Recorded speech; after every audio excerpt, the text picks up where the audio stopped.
Thank you for your participation to the event on India-Japan Partnership Northeast, Northeast Sikkim today. 本日は日印パートナーシップ北東州シッキムにご参加いただきまして誠にありがとうございます。First, I would like to request Mr. Mayank Josh, Deputy Chief of Mission, Embassy of India, Tokyo, to make an opening remarks. はじめに在日インド大使館首席講師マヤンク女子より海外挨拶をいただきます。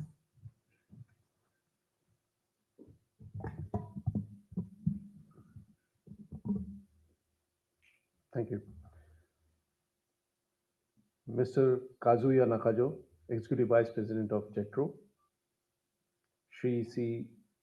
Subhakar Rao, Principal Secretary, Tourism and Civil Aviation Department, Government of Sikkim, Dr. Pradeep Kumar, Secretary and Principal Chief Conservator of Forest, Forest and Environment Department, Government of Sikkim, Shri Karma R. Bompo, Secretary, Commerce and Industries, Government of Sikkim, ladies and gentlemen, distinguished guests and friends of India, Konnichiwa and a very good afternoon. It is my pleasure to welcome you all to this special seminar on the series of India-Japan partnership in Northeast. Today, we are going to explore the state of Sikkim, which provides potential collaboration for a mutual beneficial partnership between Japan, India, the state of Sikkim in the northeast of India. The enduring bond between India and Japan traces back to ancient times. There is a strong spiritual connection and rich cultural and civilization ties between our two countries. Today, our relations are based on shared principles such as democracy, freedom, rule of law, and peace and prosperity. In recent years, the dynamic relationship between India and Japan has evolved into a spatial strategic and global partnership, which was inked between India and Japan in the year 2014 between our Prime Minister, Honorable Shri Narendra Modi ji, and the late former Prime Minister of Japan, Mr. Shinzo Abe. I'm very happy to say that this year, in 2024, we are celebrating the 10th anniversary of this spatial strategic and global partnership. Friends, Sikkim, situated in the eastern Himalayan region, is a wonderland blessed with natural abundance, which include deserts, flowering alpine meadows, lush green forests, and emerald mountain lakes. The crowning glory of this land is undoubtedly the magnificent Mount Kanchenjunga, which stands at 8,586 meters, being the third highest mountain of the world. This mountain is not merely a physical entity, but the abode of guardian deity, whose benign watchfulness ensures peace and prosperity to the land. Keeping in tune with the natural diversity, Sikkim has a rich and diverse demographic structure, with several communities and religions who are intricately knit into beautiful culture.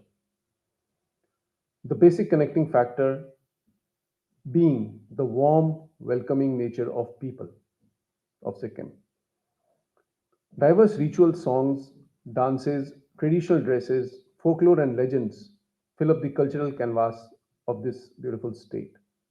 One feels rejuvenated, energized, and spiritually enlightened in this holy land of Sikkim. Sikkim has much to offer for tourism, such as popular homestays, ancient monasteries, flamboyant festivals, and all amenities of the modern world. It is a naturally gifted destination for tourism. Sikkim was recently selected in the National Geographic list of 2024, one of the 30 most exciting destinations to visit in 2024. It is blessed with rich biodiversity and has been declared as a biodiversity hotspot. It is also the only certified organic farming state and one of the largest producer and exporter of large cardamom in the world. The Sikkim state government has developed a comprehensive system of ease of doing business and single window system to facilitate investment and trade.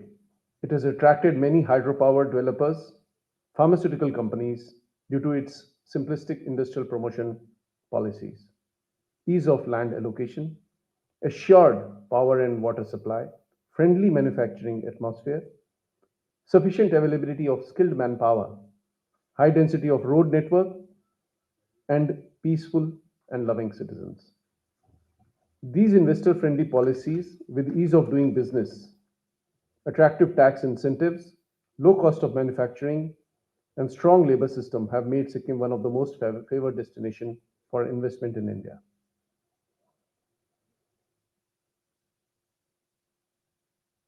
In the bilateral development agenda between India and Japan, Northeast stands at a very important factor and a region. India and Japan continue to collaborate through the Act East Forum for sustainable social and economic development of this region. I am confident that in coming months and years, India and Japan collaboration in our Northeast region will flourish. I extend a warm invitation to Japanese companies and to engage more actively in Northeast and friends in Japan to visit this beautiful state. I also wish this seminar a wonderful success and the speakers the best for their presentations. Thank you very much.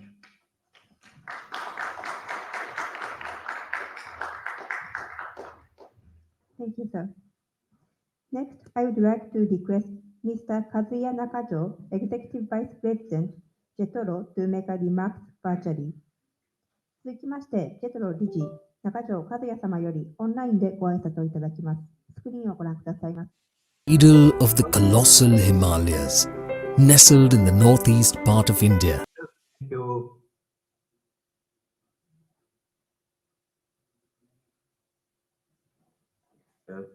His Excellency DCM Mr. Mayank Joshi of Indian Embassy in Japan. Shri C. Sabu Hakwar Rao, IFS Principal Secretary, Tourism and Civil Aviation Department, Department of Sikkim. Mr. Pradeep Kumar, IFS Secretary Kum, CCF, Forest and Environment Department, Government of Sikkim. Shri Karuma R. Bampo, IAS Secretary, Commerce and Industries, Government of Sikkim. Dignitaries, audience, and ladies and gentlemen. My name is Kazuya Nakayo, Senior Vice President of Japan External Trade Organization, namely JETRO, Japan's Investment and Promotion Agency. As a coordinating, cooperating organization, I'd like to make a few words on this seminar. As many of you have aware that the Sikkim is located in a choke point connecting between Indian subcontinent and India's northeast 7 states. These 7 states are rich in natural resources and also human resources, and recognized as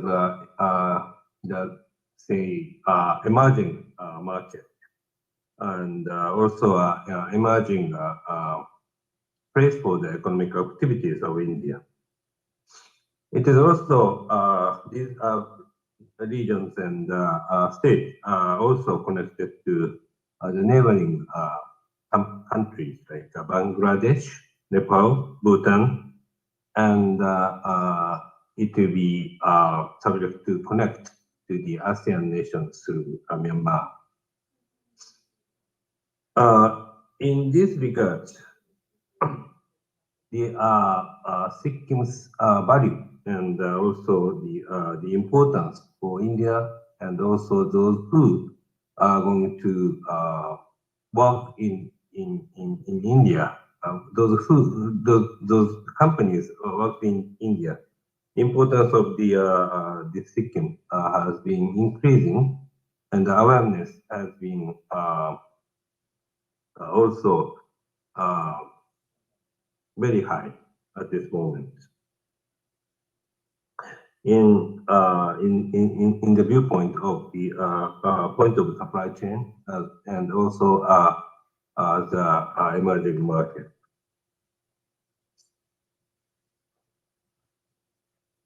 Japan has developed its own economic and industrial network between Japan and ASEAN nations, and we created a kind of seamless supply chain or integrated market amongst Japan and ASEAN, Southeast Asian nations.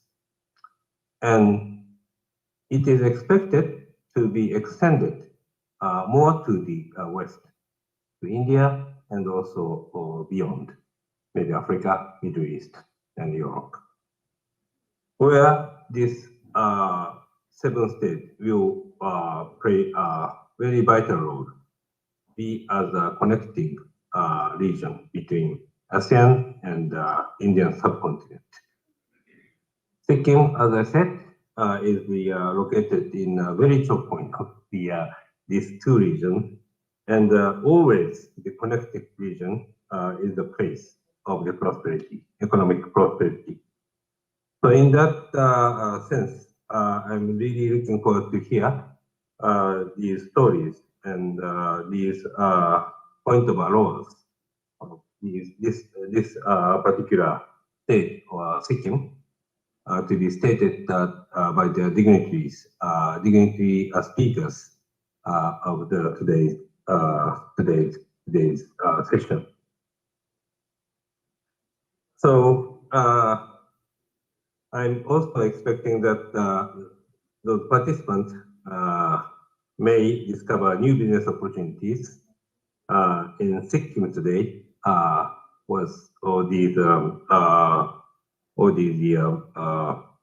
speeches and presentations. Thank you for listening today's. Thank you for listening. Thank you for listening. For participating in this session today, and I'm also would like to enjoy this. Thank you very much.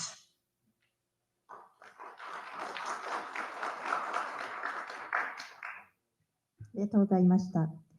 続きまして、シッキム観光ビデオ、自然の微笑む場所を上映いたします。Next, we will show video on Sikkim tourism, where nature smiles. Please see the screen.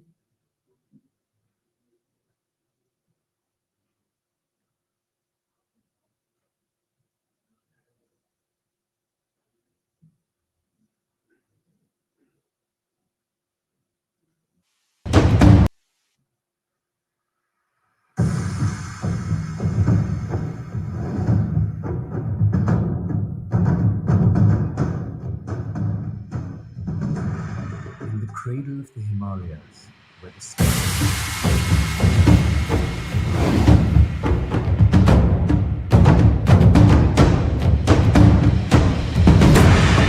In the cradle of the Himalayas, where the sky meets the earth and the spirits dance, lies a realm of boundless enchantment, beckoning you to surrender to its mystical charm.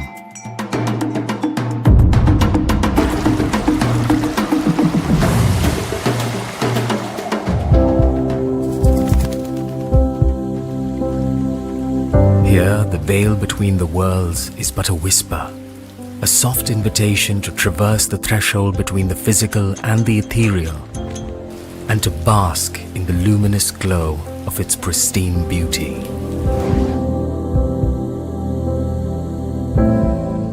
As you wander through this wonderland, the allure of its enigmatic nature will consume you, pulling you deeper into its beguiling embrace. The bustling markets and the ancient temples will whisper secrets of ages past, and the winds will carry the prayers of the monks to your ears.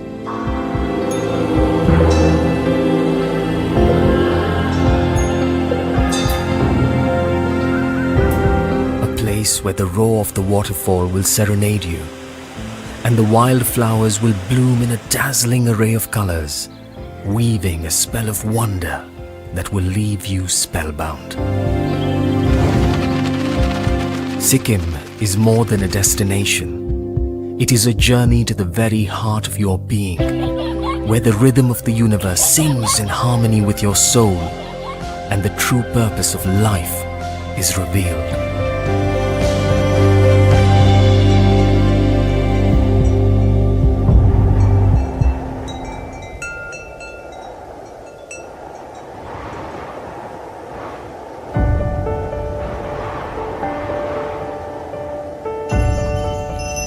Welcome to the stunning state of Sikkim.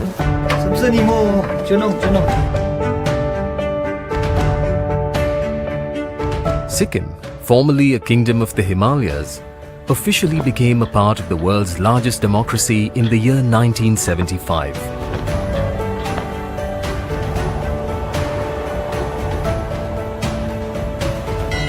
With altitudes ranging from 300 meters to 8,568 meters, Sikkim is a land of contrasts.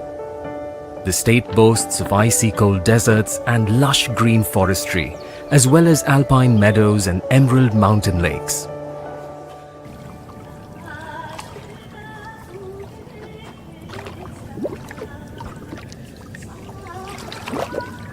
Today, Sikkim is home to three distinct communities: the Bhutias, the Lepchas and the Nepalis,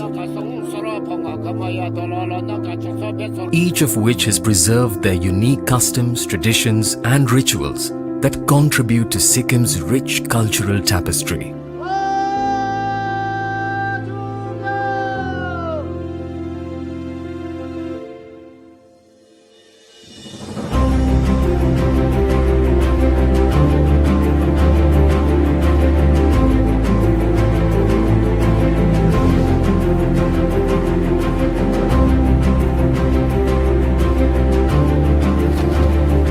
This beautiful house behind me, located at Rangka, which is about 6 to 7 kilometers away from the capital Gangtok, is over 150 years old and is of the Sikkimese Nepali heritage.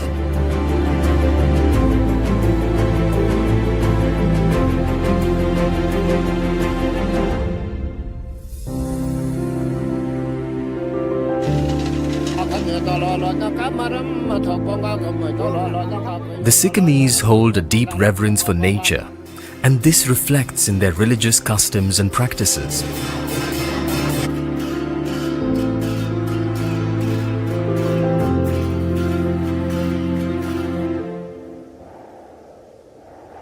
Mount Kanchenjunga, the third highest peak in the world, holds a significant place in Sikkim's cultural and spiritual heritage and is regarded as Sikkim's great protector deity.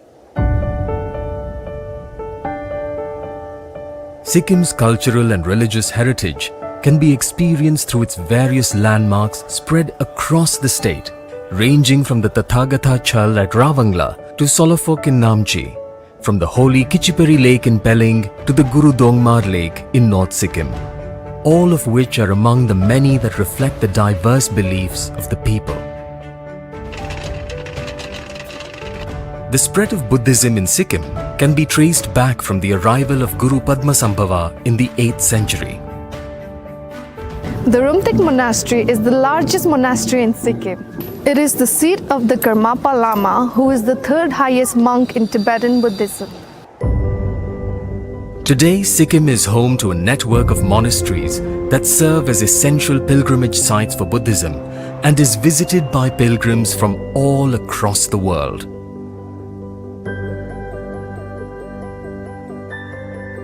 Over 1.4 million tourists visit Sikkim every year, And apart from the beautiful hotels and resorts, the state has much more to offer.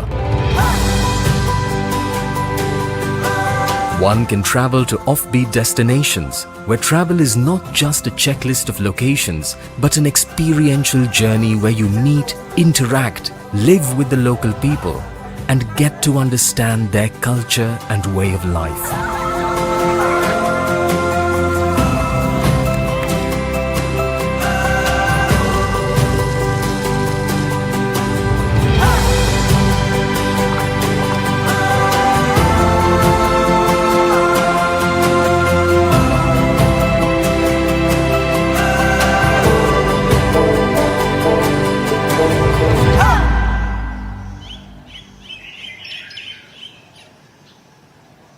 The capital city of Gangtok is a perfect blend of a modern influence in a cultural hotspot of Sikkimese culture.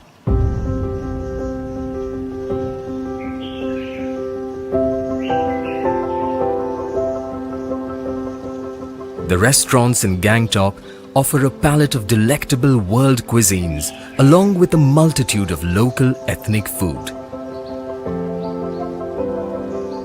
What sets the local cuisines apart is its focus on using indigenous, fresh, locally sourced, organic produce, while proudly maintaining the sanctity of being endowed with the world's first 100% organic state.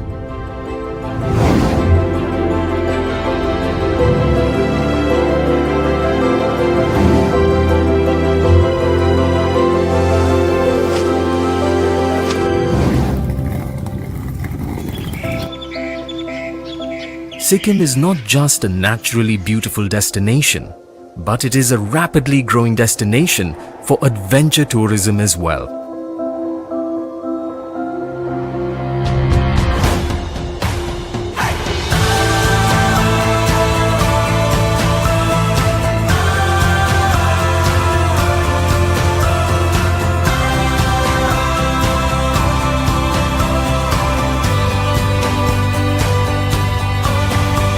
Sikkim offers one of the best Himalayan trails for trekking.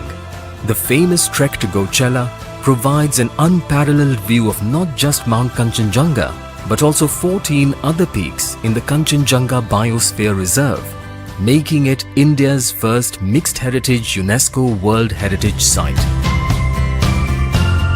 Sikkim has always tried to imbibe sustainability along with development as a way of taking the tourism industry forward. It became the first Indian state to ban plastic bags and bottles, while also earning the reputation of being the cleanest, safest, and the most tourist-friendly state in India. By setting new benchmarks for responsible travel in the country, Sikkim is today leading the way towards a more sustainable future.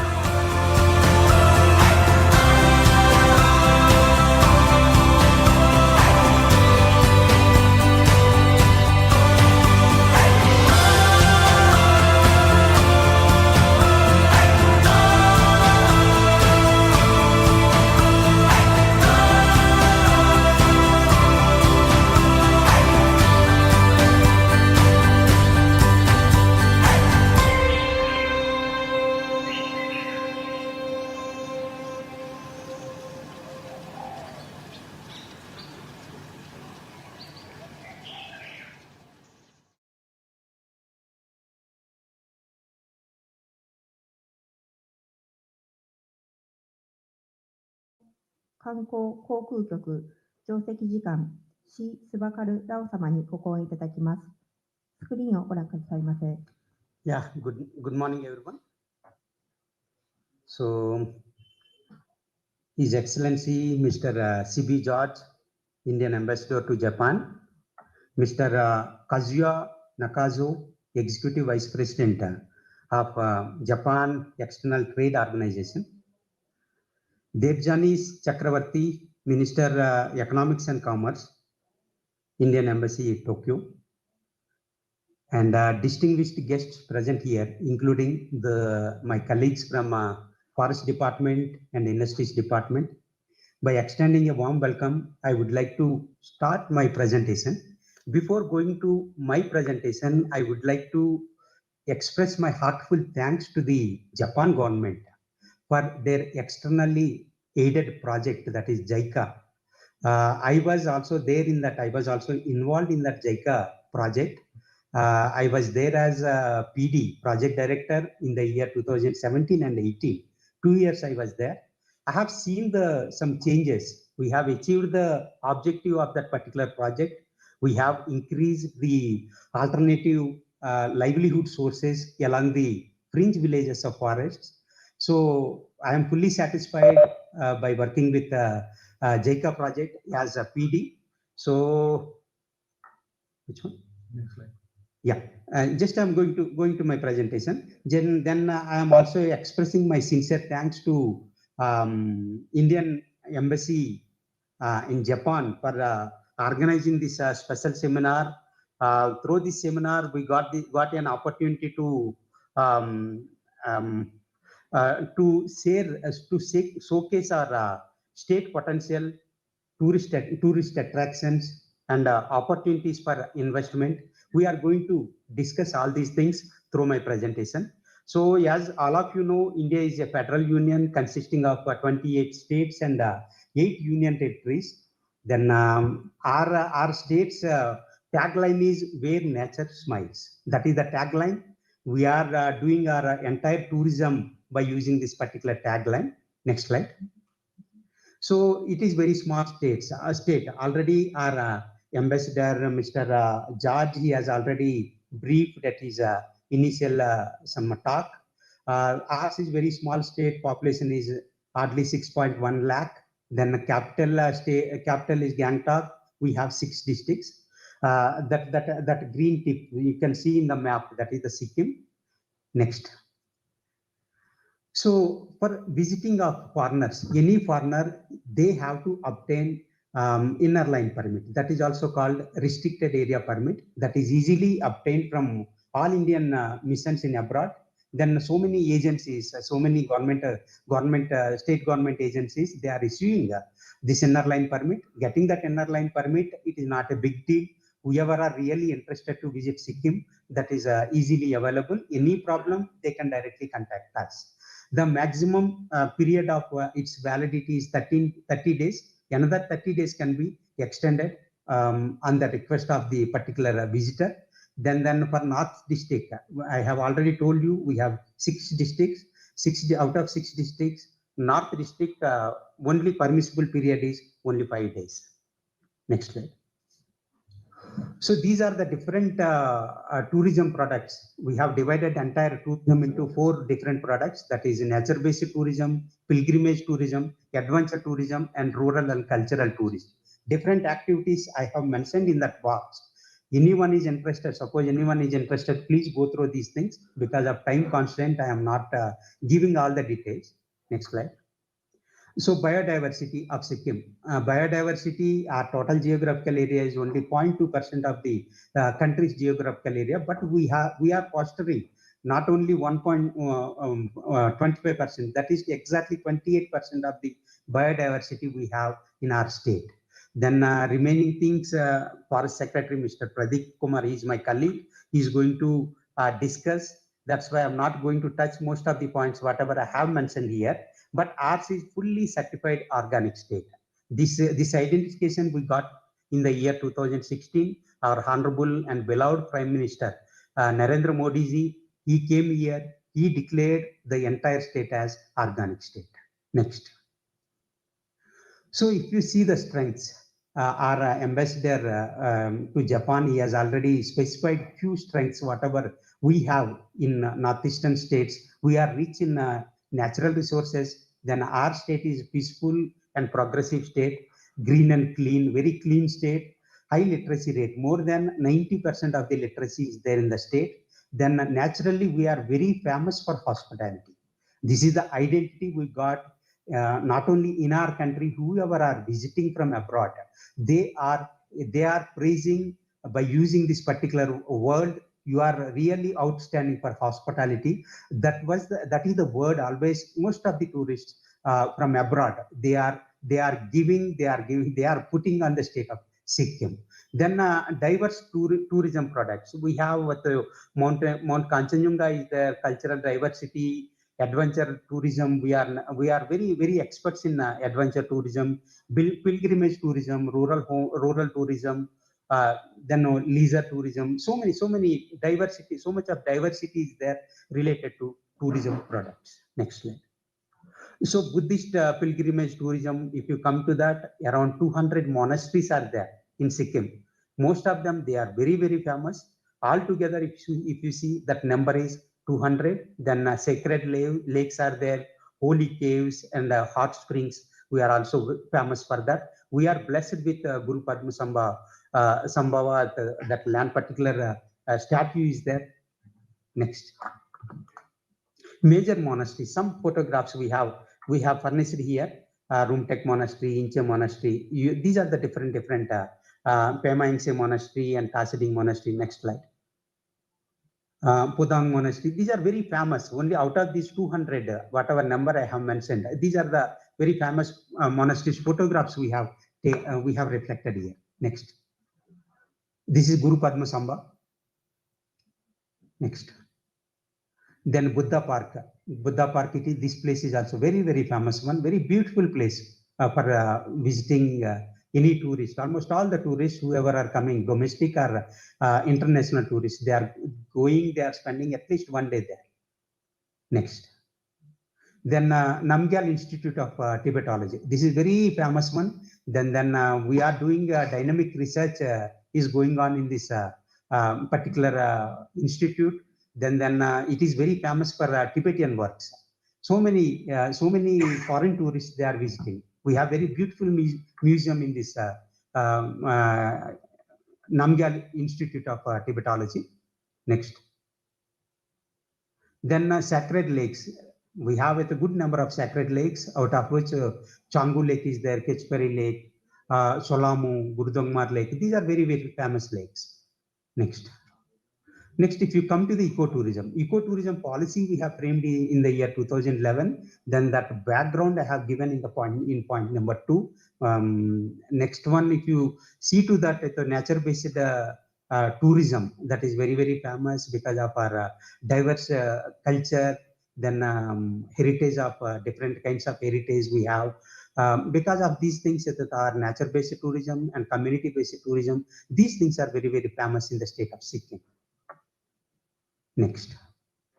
Then rural tourism. Rural tourism, if you come to the rural areas, around some 80% of the population, they are staying in rural areas. Then compact one, nature-based tourism, culture tourism, adventure tourism, pilgrimage tourism, all these things you can enjoy if you go to the village. If you go and stay with them, definitely one can enjoy. They are giving very good feedback. So far, we haven't received any adverse feedback from the rural tourism side. Next slide. These are the different homestays. Rural tourism homestay is very famous. If you stay in home, if you go for homestay, then definitely you are going to experience their culture, experience their food habits, experience their expectations. All these things you can very good way you can interact with the rural people. Exactly what is going on in the name of tourism in the state of Sikkim, you can know very well. Next. Then rural tourism. If you go to any village, they have in that particular village, they have the different activities. What are the activities one can enjoy, one can take up in that particular village? That list is available.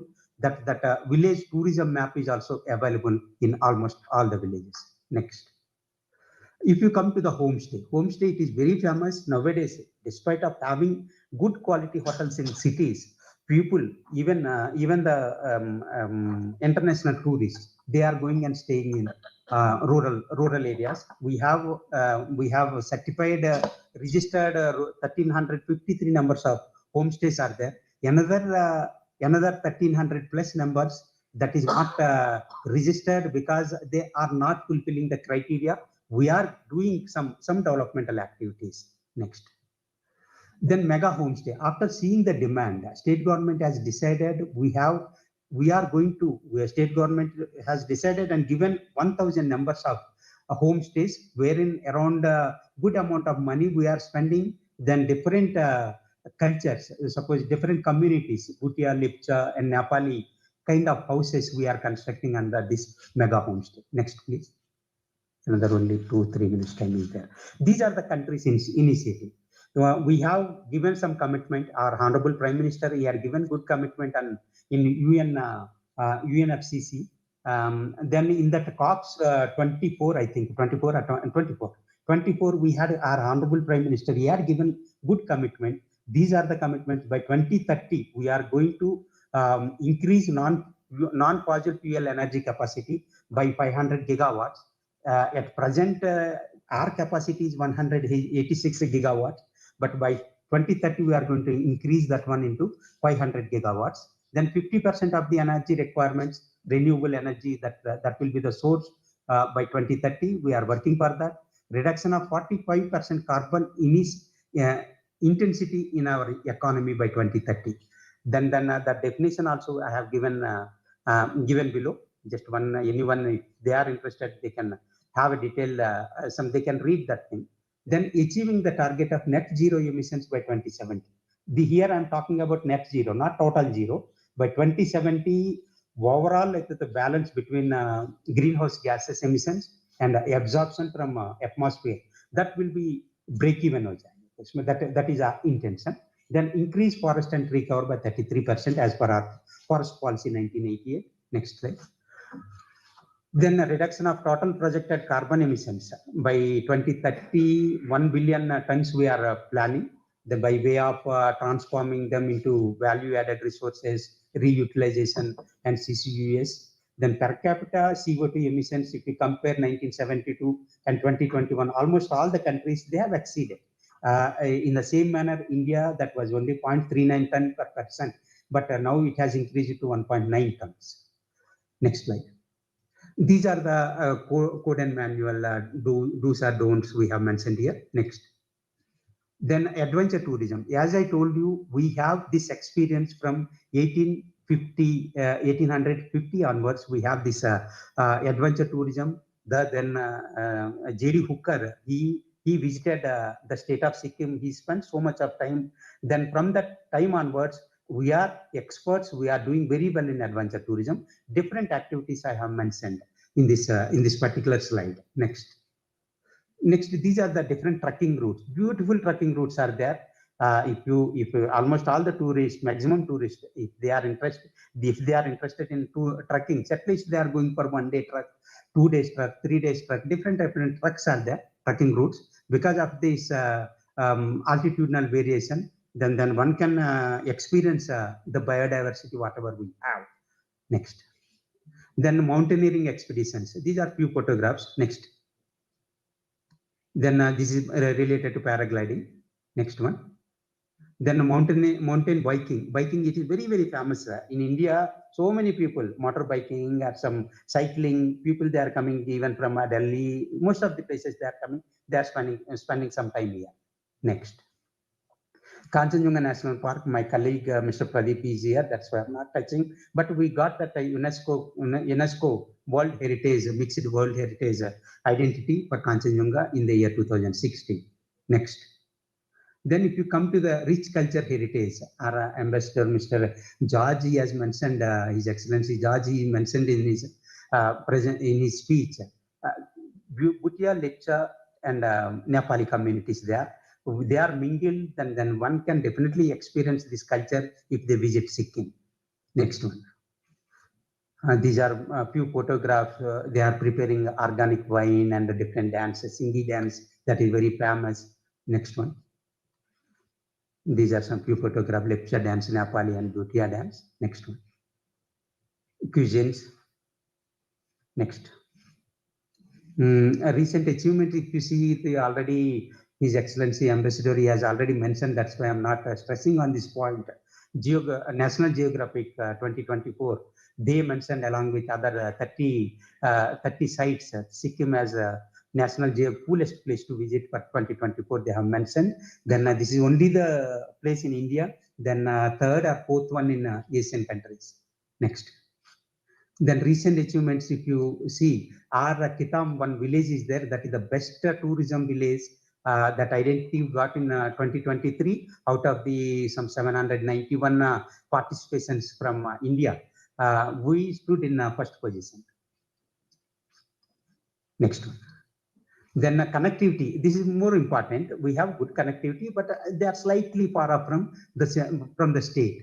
Rail connectivity, that is 114 kilometers from Gangtok. Then otherwise airport we have Pakang Airport, that is under operation.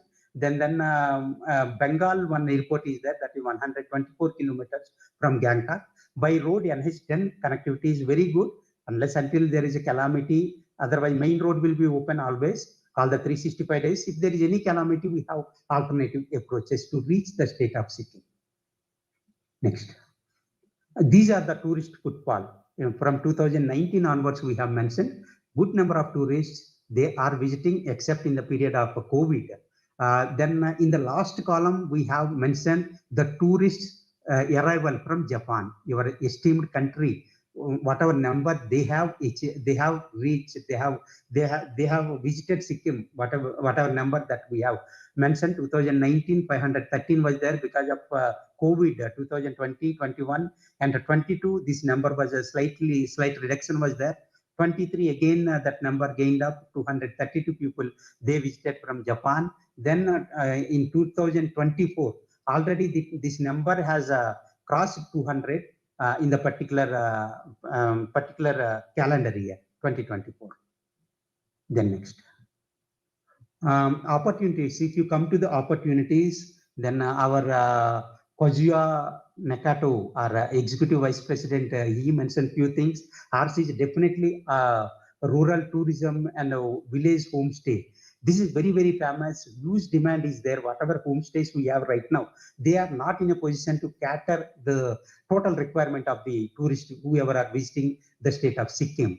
That is one thing. Then adventure tourism, still that gap is there. If anyone interested, they can come to have a look. If you really like, if you are getting good feedback from your some other industrial agencies located in the state of Sikkim, then you can give a thing to make some investment in the state of Sikkim.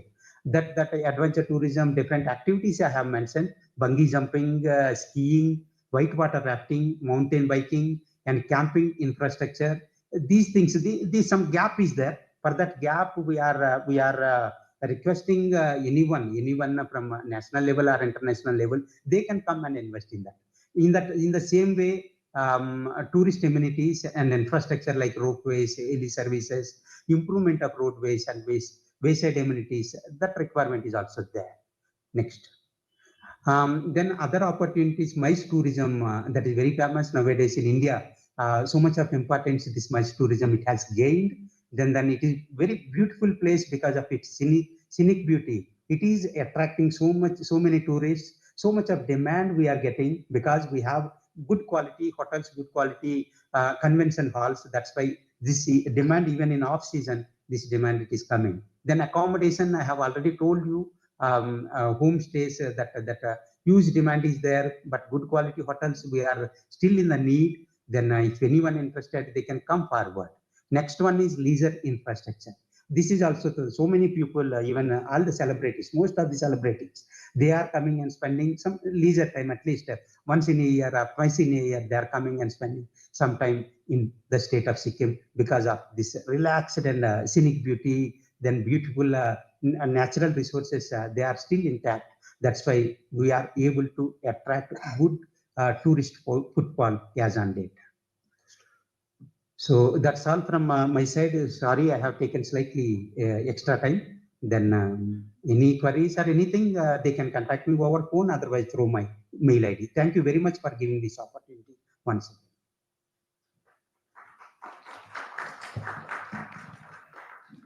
Thank you, sir. Next, we will show Sikkim tourism video.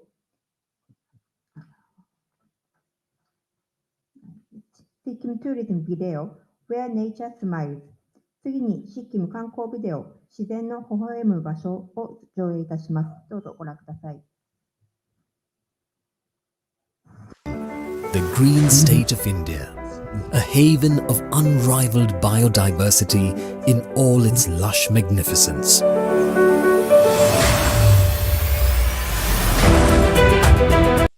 Its lush magnificence.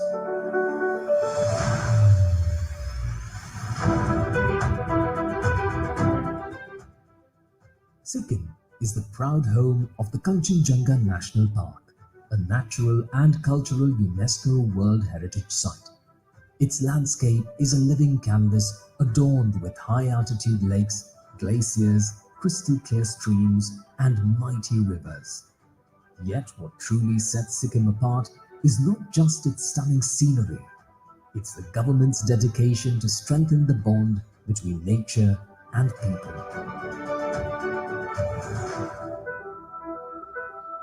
Initiatives like a Day for Mother Earth, Sikkim Paryavaran Parva, and Mero Rukh Mero Santati weave a harmonious connection between humanity and the environment. Are you yearning to escape the whirlwind of a fast-paced urban life?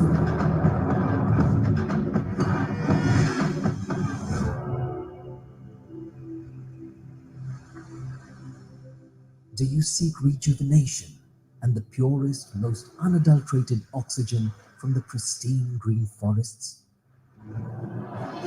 Sikkim calls out to you. Come here to invigorate and nourish your body, mind, and soul. Unwind and reconnect with nature as your senses find peace and harmony amidst the green. For those who crave adventure and excitement in the great outdoors, there is no better destination than Sikkim. Panoramic green mountain views and a plethora of activities promises memories that last a lifetime. Embark on treks to the remotest corner, soar over lush green forests in a paraglider, conquer the peaks, or challenge the torrential river with rafting. Sikkim, the green state of India, has it all. With well-connected roads and an airport just 2 hours from the national capital, Sikkim extends its hand to those looking for green business opportunities. Sikkim is an ideal place for investors to set up IT-related businesses and other industries like virtual reality, augmented reality, gaming, films, and biotechnology. The government initiatives sweeten the deal for entrepreneurs looking to make their mark in the world of entrepreneurship, and for those on a mission to discover green business and green investment opportunities in wellness resorts, retreats, nature-based therapies, relaxation, yoga, meditation, spa treatments, and holistic therapies. The untainted greens of Sikkim offer unparalleled prospects for investors. With an extraordinary array of medicinal plants, Sikkim offers extensive opportunities for Ayurvedic and traditional pharma businesses. It is poised to become the next green agro-ecological destination and is the country's first and only certified organic state. As the sun rises behind the towering Himalayas, Sikkim, the green state of India, welcomes you on a transformative journey, where nature's wonders and lucrative investment opportunities merge. Come, experience the green paradise of Sikkim, a land where nature and opportunity unite in perfect harmony. Sikkim, the green state of India.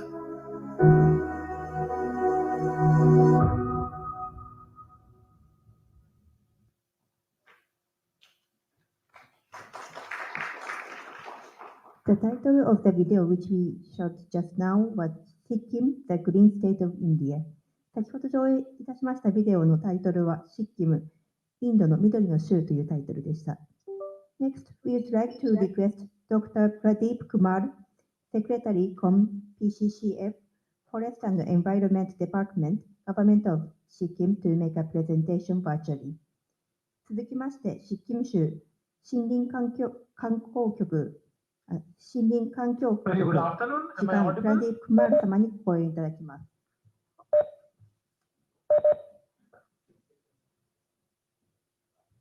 Okay, thank you so much. Good afternoon, His Excellency Ambassador, Mr. C.B. Charge, Deputy Chief Mission, Mr. Mayank Joshi, Mr. Nakajo, my colleagues from Sikkim, dignitaries, ladies and gentlemen. Here I am at Sikkim, the green state of India. So I'm nicely sandwiched between Department of Tourism and Department of Industries. And this is exactly where the whole idea of Sikkim as a green state of India tries to provide a linkage. And I think whole summary of my presentation was given by His Excellency Ambassador when he said one should go and visit Sikkim, and also the Sikkim provides the business opportunities. I think this is what is the whole theme of Sikkim, the green state of India. So it provides the linkages between for an individual traveler. So when we say Sikkim, the green state of India, it is also provides an opportunity for individual travelers and also for a lot of green business opportunities. So this is the whole idea of green state of Sikkim. So I shall not be repeating everything what was there in video, but a nicely sandwiched between tourism and industries. So coming to the Sikkim, as has already been said, it's a very green state and it has around 47.08% of area as its forest cover, and 82.31% of the area is recorded as forest. So that is the forest land, not necessarily having tree, and it is also a biodiversity hotspot. And Sikkim has a very great conservation ethos, and it always provides an environmental stewardship to the whole of India. And it has a lot of Sikkim also has a lot of unique green initiatives. So there's one very popular, which one is called the Mero Rukh Mero Santati, that means my tree, my plant.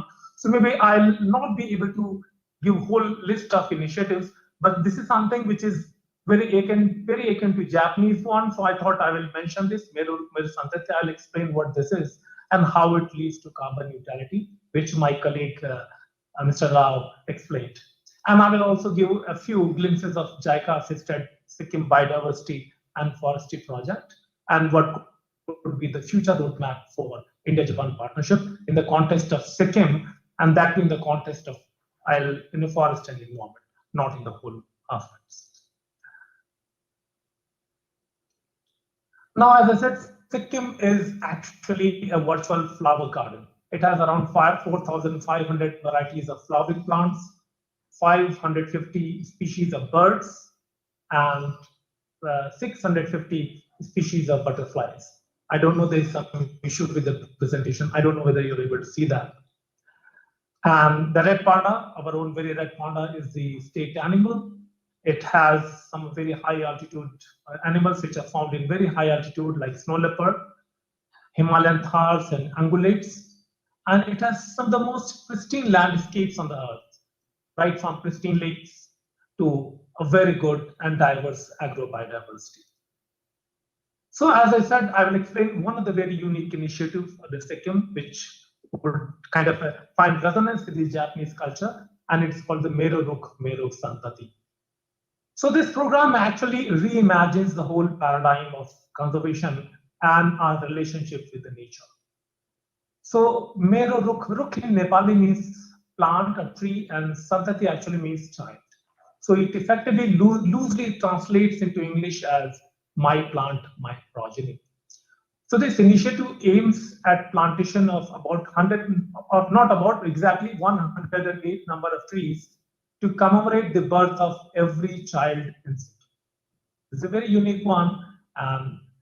What is so unique about it, which we have been doing the plantation all through and is being done all over the world. But what is so unique about this?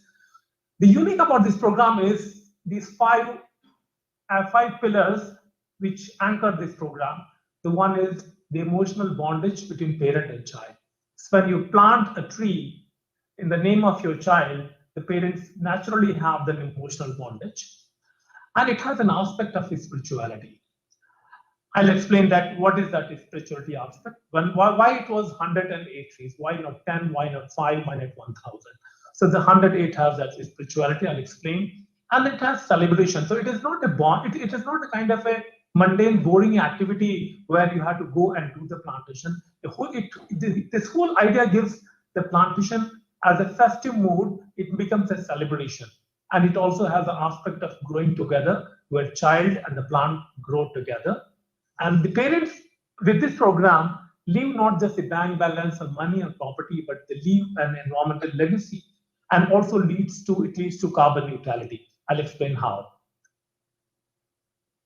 Why 108 number? This is what I said. This is the unique about the program. It leads to because it gives a very spiritual dimension to this program. 108 represents universal wholeness and completeness across faith and geographies. We know the value of 108 in Buddhism and in Hinduism. You can see those 108 lamps which are being lighted in the monastery, 108 prayer flags.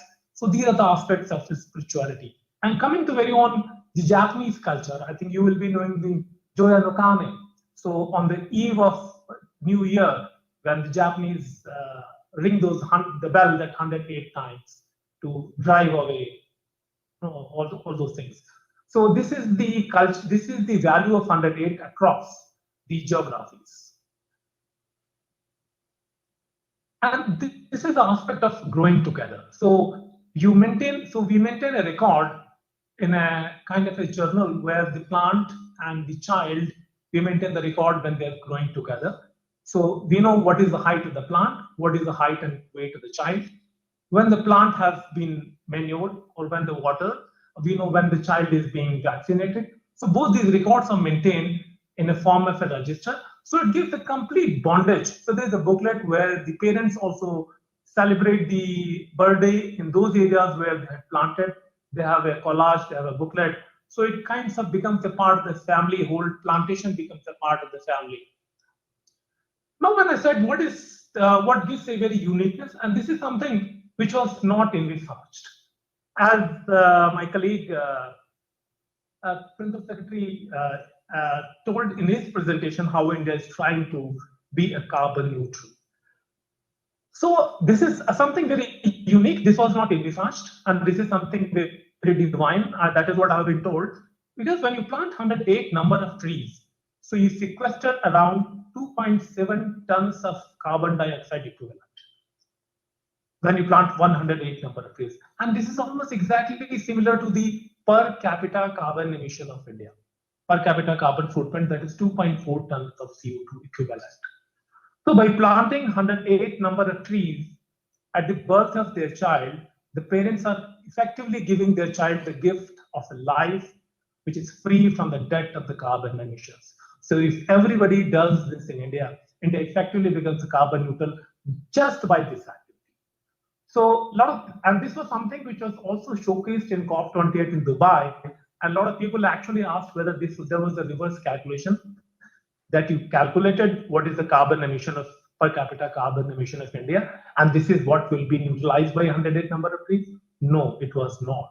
This was something which was very divine, and this is also the kind of a way of living, the cultural way of living, and which also leads to a carbon neutral lifestyle. Very kind of a very Japanese in nature. And as I said, the plantation in MRMS system this is actually Mero Santati, where every plantation actually becomes a celebration of life. So this is something a very unique program, which is only very special to Sikkim. We also have a program which is called the 10 Minutes to Earth, wherein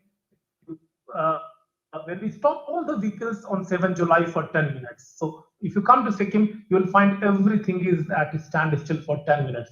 Of course, except for emergency vehicles, just to create an awareness about the nature, environment, and climate change. Now, because of the paucity of time, I'll not dwell much on these aspects. Coming to the glimpses of JICA-assisted Sikkim Biodiversity Conservation and Forestry Management Project. Now, this project is going to get over very soon, so I thought I'll give a few glimpses. And this is what was told earlier also. It was because of this JICA-assisted project that we were able to have the Kanchenjunga National Park inscripted in the World Heritage Site. So KNP is now a World Heritage Site, and a complete inventory of biodiversity has been done under this JICA project. We also have come up with a very unique butterfly park in Sikkim under this JICA project. Now coming to the ecotourism marketing, as to how it is not just marketing, it is actually the ecotourism. And under this project, we had a Sikkim ecotourism policy, and now we have got 11 ecotourism zones which have been identified. One of the idea of these ecotourism zones was to kind of reduce the dependency of the people on the forest and alternative livelihood. So this is how ecotourism has come into the picture in forest. We also had the joint forest management and organizational strengthening under the project. Now coming to the future partnership, where we think this is only in the context of forest and environment, not in the whole gamut of Sikkim. One of the things I think where we can have the partnership is the treatment of landslides and erosion control, because Sikkim is a state which is having a very recent geological formations, and it is very prone to landslides. A lot of time the lifelines of the Sikkim get affected. So this is an area where any collaboration would be very useful. The other thing which I said, ecotourism is very important, but a lot of the time the people are not able to go.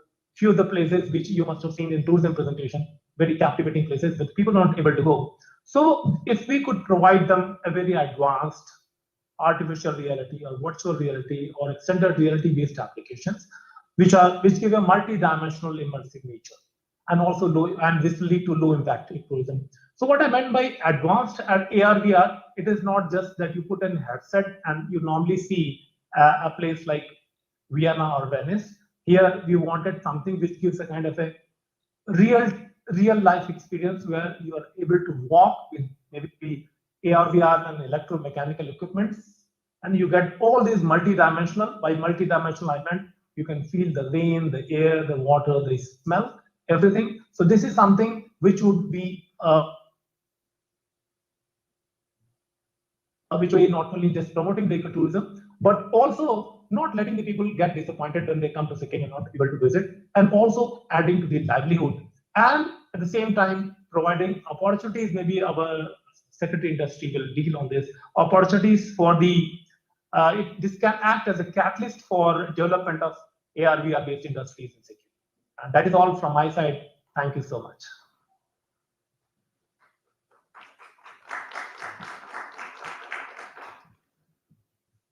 Next, I would like to request Mr. Karuma R. Bampo, Secretary, Commerce and Industries, Government of Sikkim, to make a presentation. 続きまして、シッキム州商工部カルマ・ボンポ様よりご講演いただきます。スクリーンをご覧くださいませ。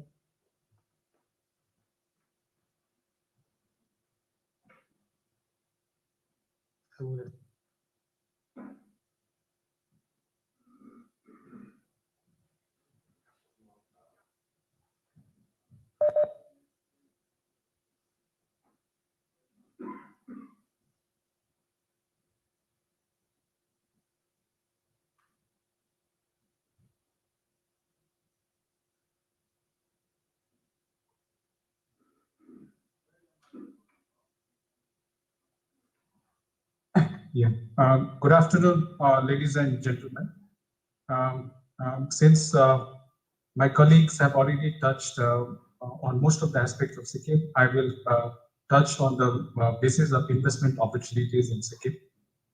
As has already been shared by most of my colleagues, Sikkim is a very small state.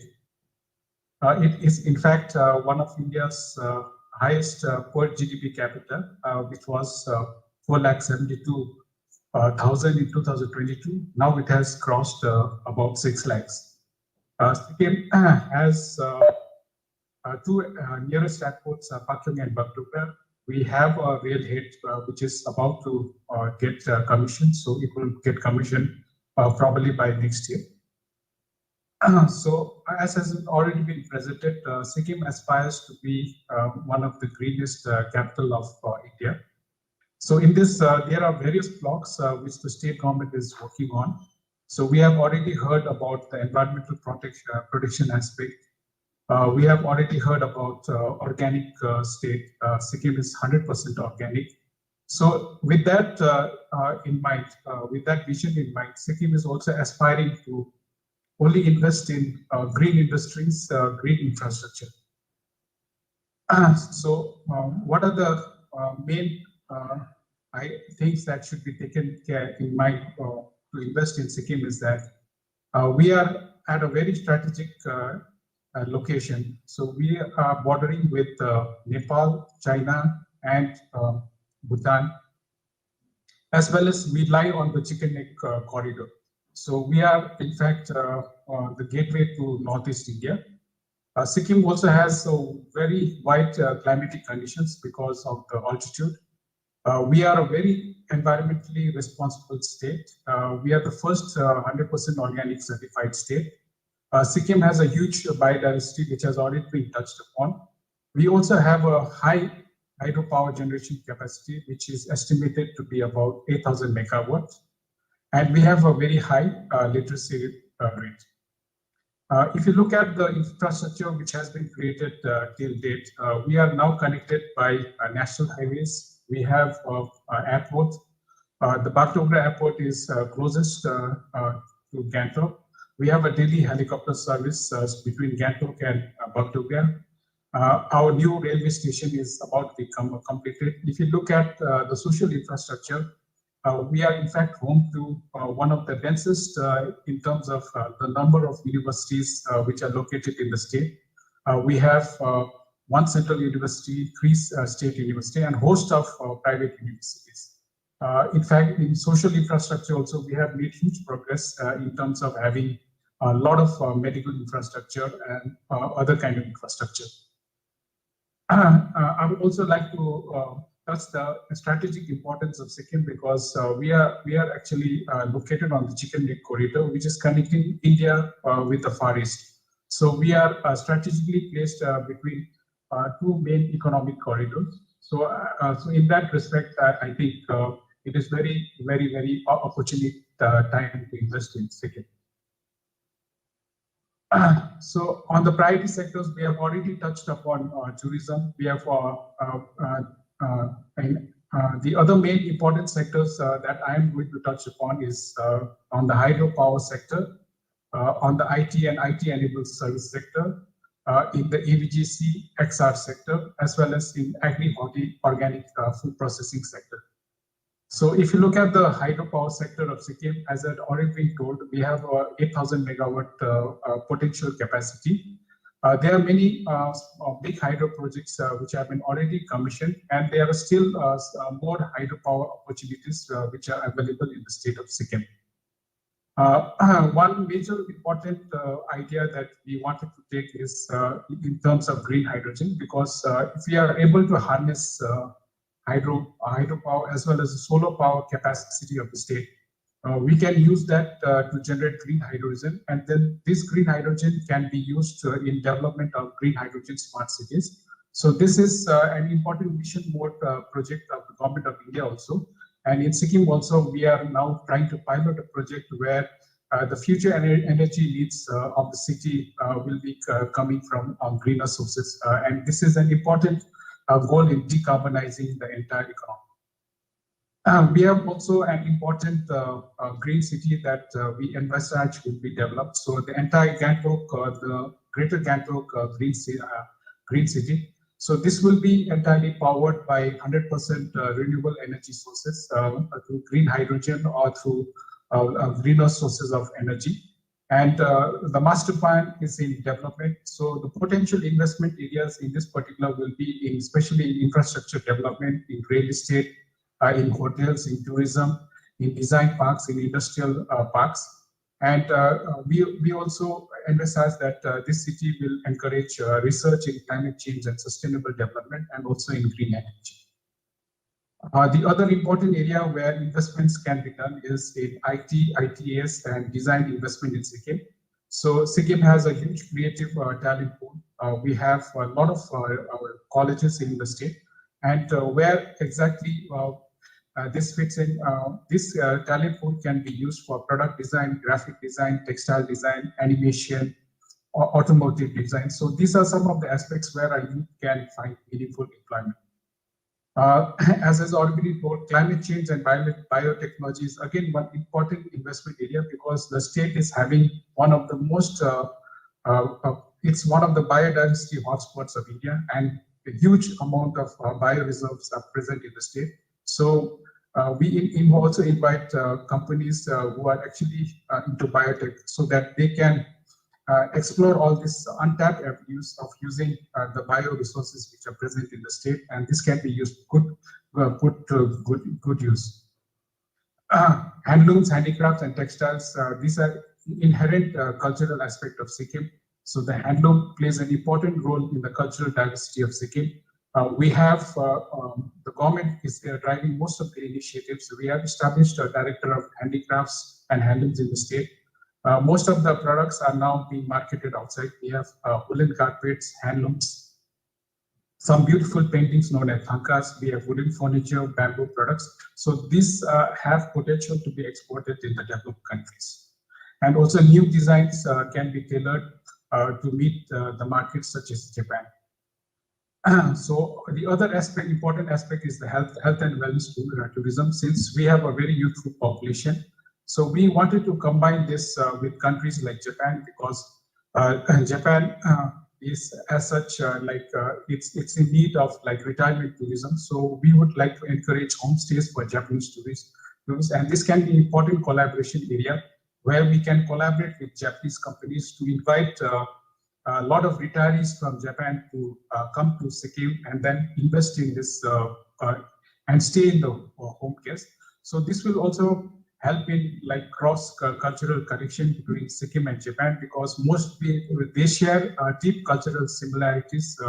So Sikkim's attachment with nature as well as Japanese way of life.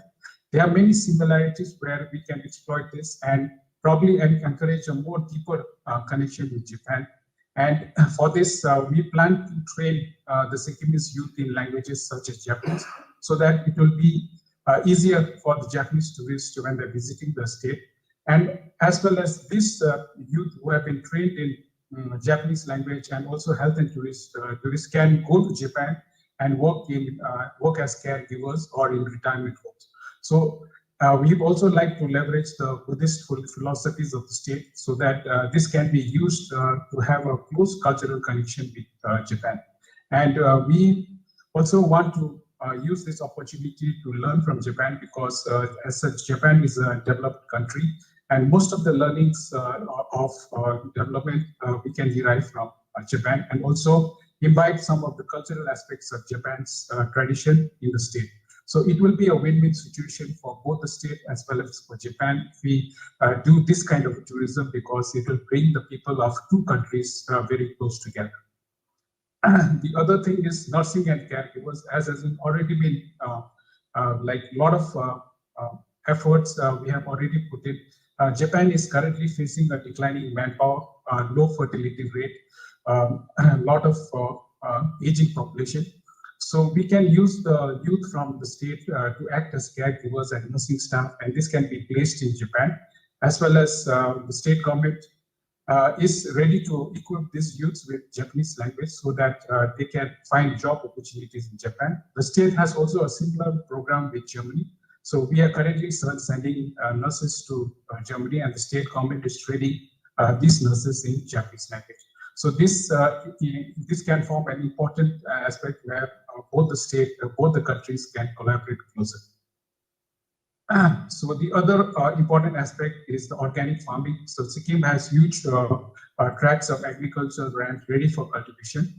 So these organic foods products can be processed and then exported to countries like Japan. So there is a huge scope for setting up food processing, especially organic food processing industries in the state, and we can have much closer collaboration so that our products can find opportunities in markets such as Japan. The government of India recently has established a scheme which is known as Unnati Scheme 2024. So under this, various incentives are being provided by the Union government for the development of all this. So if a a company wants to establish in the state, they get certain capital subsidies, incentives ranging from 30 to 50%, especially in the manufacturing sector. They get capital interest subvention of 3%, and also the goods and service tax linked incentives, which is upper limit of 300% of the investment is reimbursed. So in the service sector also, there are certain incentives which are being offered by government of India under this particular scheme for development of the Northeast. So besides this, the state government is also providing various incentives, and the state government is currently focusing on the ease of doing business. So we have a single window clearance system currently, which is under process. So any investment from outside can be directly routed to the single window system. The state industries department will handle all this industry, especially foreign direct investment type of nature of industries will be handled by the state government. And if there is any questions, any kind of handholding that is required, the industries can directly get in touch with me. So with this, I would like to thank all the audience for patience listening. And if there is more queries, so we'll be very glad to take them on email as well as answer them offline. Thank you. And I would also like to thank the Indian Embassy, Japan, for hosting this very prestigious event. Thank you. Thank you, sir, for the presentation. We will now conclude the event on India-Japan Partnership Northeast Sikkim today. Thank you very much for your participation. 以上をもちまして、本日のイベント、日印パートナーシップ北東州シッキムを終了とさせていただきます。ご参加いただきまして、誠にありがとうございました。We will have a networking session at the foyer. Please join us. ネットワーキングセッション、軽食付きのネットワーキングセッションを開催いたしますので、皆様ぜひご参加くださいませ。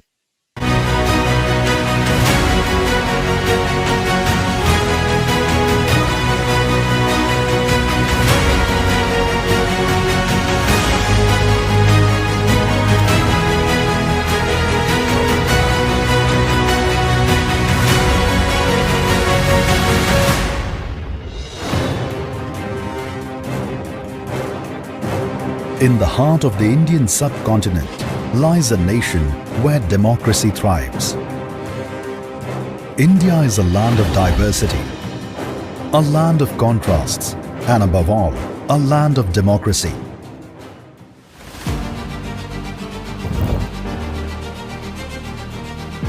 Today, India stands tall as the world's largest democracy, with over 1 billion voices echoing through its vibrant electoral process. In India, every citizen, regardless of background or creed, holds the power to shape the nation's future.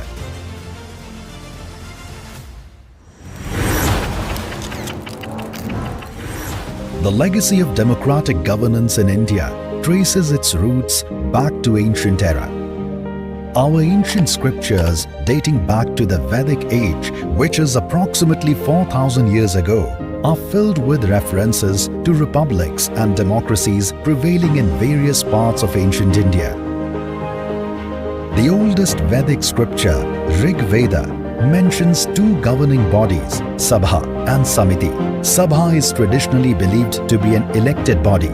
In the era of Ganarajya, the head of the Gan was elected by the people. The ancient Licchavis clan were renowned for their fair governance and democratic principles, while the Bodh Sangh and the Buddhist councils also had clear rules for the election of their leaders. From the village councils to grand assemblies, the voices of the people have resonated through the ages, shaping the nation's destiny. The story of modern Indian electoral system begins in 1950 when India adopted its constitution, laying the foundation for democratic governance. Just a year later, in 1951, the nation conducted its first general elections, marking a monumental moment in history. Since then, India's electoral system has evolved significantly, with each election bringing new reforms and innovations to ensure the integrity and fairness of the electoral process. The authority to conduct elections lies in the Election Commission, which is an autonomous constitutional body. To make elections more transparent and effective, the Election Commission has introduced various reforms like the introduction of electronic voting machine or EVMs. Apart from making the process of counting votes faster, EVMs have reduced the incidence of electoral frauds and is also environmentally friendly. In 2013, the voter verifiable paper audit trail was also added, which is essentially a printer attached to the EVMs that allows each voter to print out a piece of paper that shows which candidate he or she voted for. General elections in India are the biggest exercise in managing a single event anywhere in the world. With its vast population and geographical diversity, conducting elections in India is a monumental task. There are 1 million polling stations across India. More than 120 trains comprising over 3,000 coaches, along with 200,000 buses and cars are used for transportation of people and election-related materials nationwide. In order to guarantee that every Indian citizen can conveniently access their voting rights within a 2-kilometer radius, a polling booth was established in the remote Gir forest of the western state of Gujarat to accommodate the solitary voter residing there. Similarly, in the northeastern state of Arunachal Pradesh, on the border with China, polling officials hike for a day to reach Malogam village, where one woman is registered to vote. In Ladakh region, a polling station is set up at an altitude of 4,327 meters for 12 voters. And in the southernmost Andaman and Nicobar Islands, polling officials arrange polling stations for a mere 9 voters following a journey through swamps. Indian elections also strive to empower women through the allocation of reserved seats and affirmative action, not only giving them a stronger voice, but also ensuring their concerns are acknowledged and addressed. With its meticulous electoral machinery, India sets the standard for efficiency and democracy. Despite its vastness and diversity, the nation orchestrates seamless elections, a dedication to its commitment to the democratic ideals. As the world looks on, the nation commemorates its biggest elections in 2024 and continues to inspire with its unwavering commitment to democracy, a shining example for nations around the globe. Reflecting on our democratic journey, let us remember the importance of active citizen participation in shaping the future of our nation, because in the end, it's not just about elections, it's about the collective power of the people to build a better tomorrow.